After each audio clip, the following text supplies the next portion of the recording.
and welcome back, guys. Here in current lecture we are learning about Python logical and chain comparison operators. Logical operators are used to combine the conditional statements like the operator and or not descriptions. Examples for this: and returns true if both statements are true, or returns true if one of the statement is true, and not reverse the result, return false if the result is true. These are the examples like x is less than 5 and x is less than 10. X is less than 5 or x is less than 4, not x is less than 5 and x is less than 10. So these are the examples for these logical operators. Chain comparison operators, Python has the ability to chain multiple comparison to perform a more complex test. You can use these chain comparisons as shorthand and larger Boolean expressions. Here we will learn how to chain comparison operators, and we will also introduce two logical operators and or with these examples. So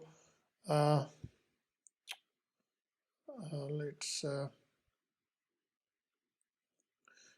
here like that the example of the using the chain example, like 1 is less than 2 and 2 is less than 3. So this is the chained expression. Basically, if we see here, it returns the true.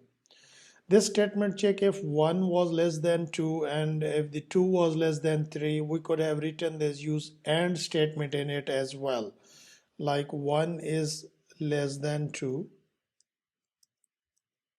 and 2 is less than 3. So this will be the return true as well.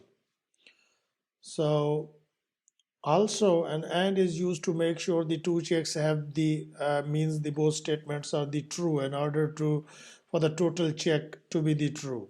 So let's see another example. 1 is less than 2 and 2 is greater than 3. So here this statement is true, but this statement is false, so it will be the return the false. So it is returning the false. So here the similar way, like 1 is equal to 2 and or 2 is greater than 3. The both are the false statements, so it will return the false. And if we put this 1 is and 2 is less than 3, so then it will return true because this statement is true. So here it is returning the true. So also you can get the quick license for this, and you should have the comfortable understanding about and or statements and these chain comparison operators as well. So thank you, guys. I'll be back with next lecture and we will move forward.